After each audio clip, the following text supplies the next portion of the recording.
our fourth lab is the Environmental Governance Lab. Has been working with Vivian on an energy efficiency solution to address CO2 emissions in Hanoi.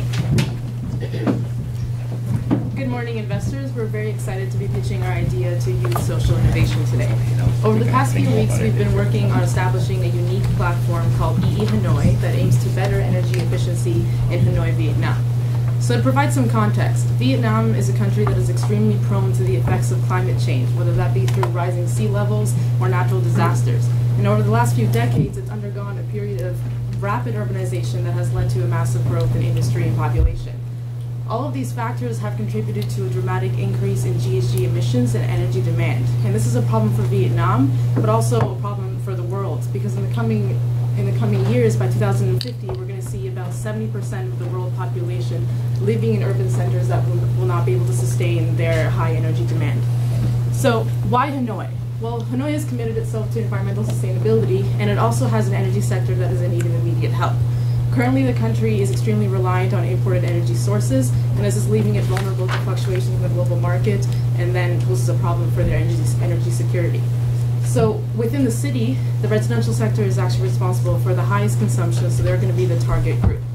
Now, the government is trying to deal with this issue by obtaining foreign investment and partnering with international organizations, but in an effort to be more efficient, we wanted to approach this more independently so as to avoid the bureaucracy of pitching to policymakers and so on.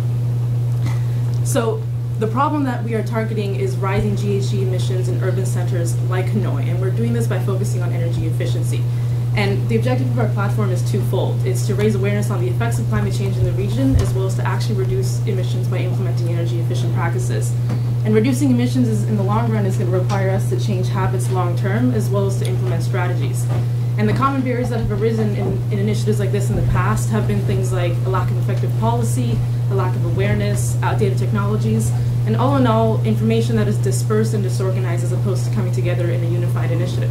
And that's really what Hanoi provides. It creates this centralized platform where residents from all over the city can go online and access information, they can learn about cost effectiveness, and they can register their energy usage amongst many other features.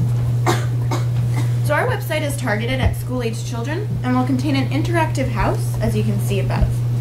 It will incorporate everyday home appliances, displaying tips and tricks on how to save money and be more energy efficient. This is a visual for the beta version of Hanoi's homepage. As you can see in the center, a home energy use calculator will also be made available. By simply inputting basic information regarding home energy use consumption, users' environmental and monetary costs will be calculated.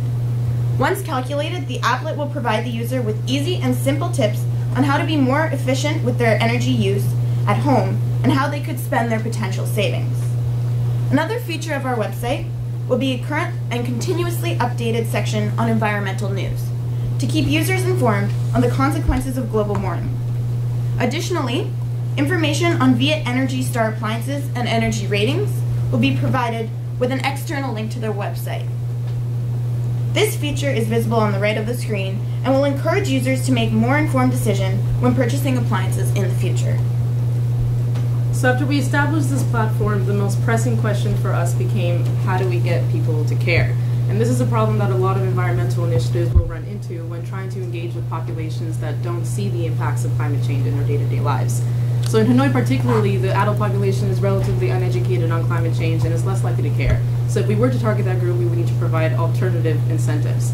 We do know, however, that kids tend to be more responsive to new information, they are more emotionally engaged, and they are also better networked. So if we engage them with climate change education now, we are having a lasting impact on the choices they make as consumers in the future. So our focus shifted towards engaging youth and establishing incentives for all parties involved, and we did this by introducing a competition that would ask them to partake in a collective effort within their classrooms. The competition will take place online through social media like Facebook. To become part of the campaign, students would have to register on the website. Each student will have to sign up individually, and when they sign up, they would need to provide their name, email, school, and class. Once registered, participants will be asked to take a picture and tag it with the hashtag #EEHanoi. The picture will be of them doing an energy efficient act, which will be predetermined on the website. Each week, there will be a new challenge for the students to complete. We want to partner with a non-for-profit organization called Rumi, which provides educational tablets at a low cost to children. These Rumi tablets will be a technological advancement that many schools would otherwise not have the opportunity to experience. We want to distribute the Rumi tablets as a prize to the classroom that proves to be the most energy efficient during the Facebook campaign. We will determine the winners of the campaign by how many likes and shares the class as a collective receives. After the 4th week, the Rumi tablets will be distributed. So this partnership involves built-in incentives for all parties. So first for students.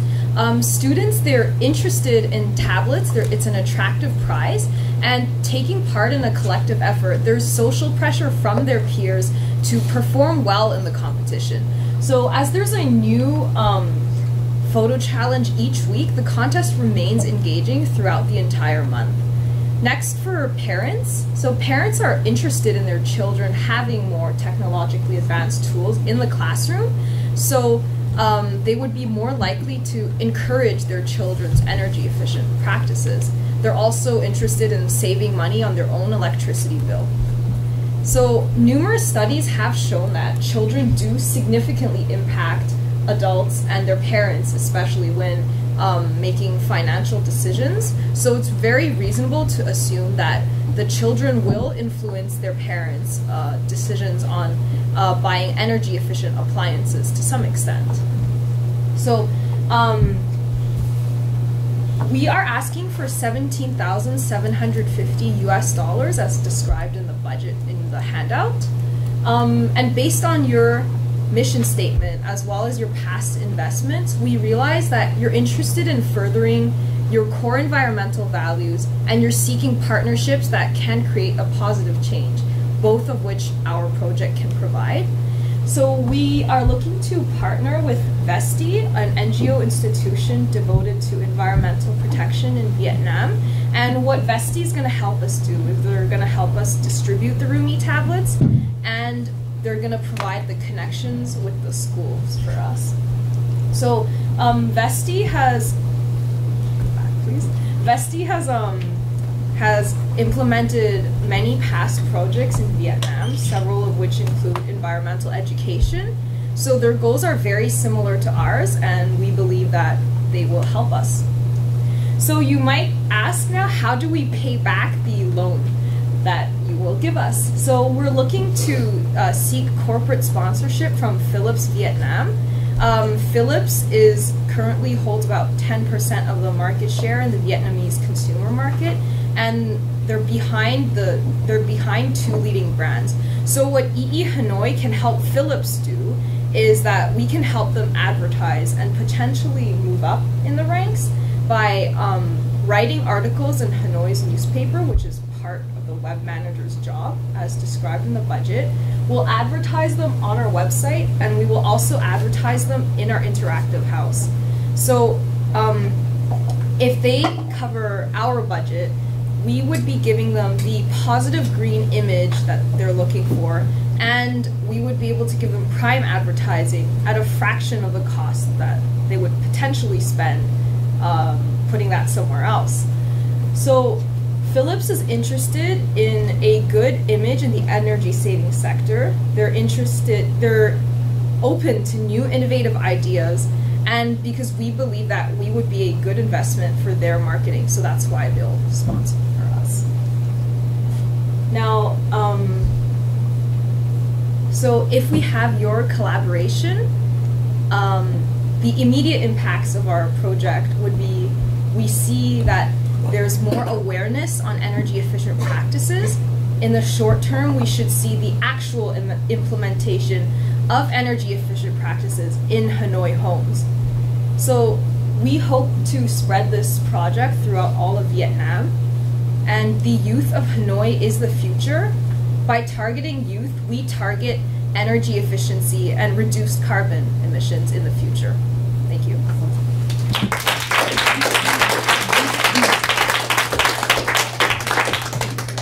So I have to declare a conflict of interest and recuse myself from this decision because I am actually in real life a board member of Rumi. Yeah. So don't worry about this scoring, we'll just bump up your scores. The two of you on this project, but I have a conflict of interest, which happens in real life. I didn't quite actually follow the roomie aspect of it, so I don't know anything about roomie. So what do the tablets do? The tablets are educational tools that are provided at a low cost, so they're only about $50 each. So the roomie actually supplies these I thought they tablets. were pills.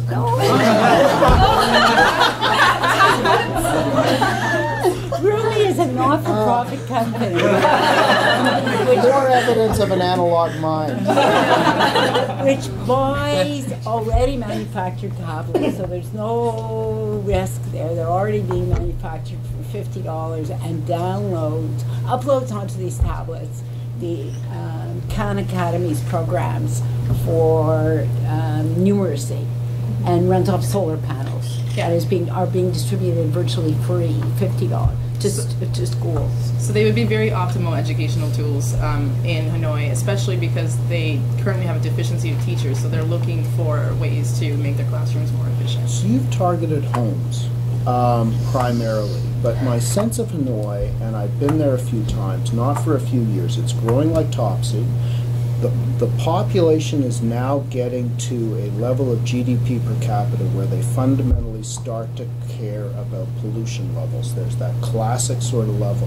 You didn't talk anything about transportation, which seems to me to be a huge challenge in terms of pollution. Focused on homes, not so much on transportation. I think that would be a huge pollution problem. Is there some way that you can expand it? Well, initially we were looking at working with the transportation sector, but there are already, because of what you've said, there's already a lot of initiatives to improve on transportation, and the residential sector has sort of been forgotten. So we're looking in like our innovative idea, we're trying to attack a different set of Like what's already what's already been done.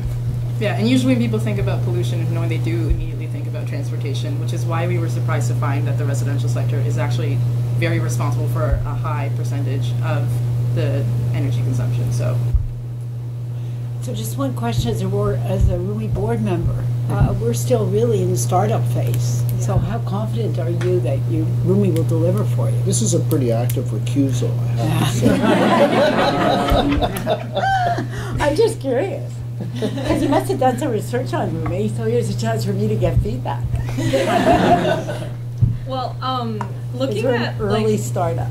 right, for sure. Like looking at incentives though, well, basically for Rumi, it would potentially be the first place in Asia they deliver to, so it might help them spread that way, and that's why we think. Have you talked to them? We tried to contact them, they never answered. Oh, great customer satisfaction.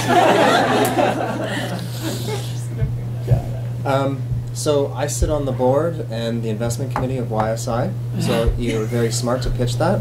Congratulations. I'm assuming you knew that, of course. Why not go directly to Philips? Philips has a massive CSR program. They have a corporate ventures program that looks specifically at hardware and software. Why not go directly to Philips? Okay, so basically Youth Social Innovations, it's going to provide us with our startup funds, but why we didn't go directly to Philips is because if they say no or they only cover half of our budget, there's no way we can start it up like properly. And if we take YSI's loan and start it up and Philips sees that we're successful, then we think that they will sponsor us. Okay. So that's why. Okay. Any other questions? Thank you very much.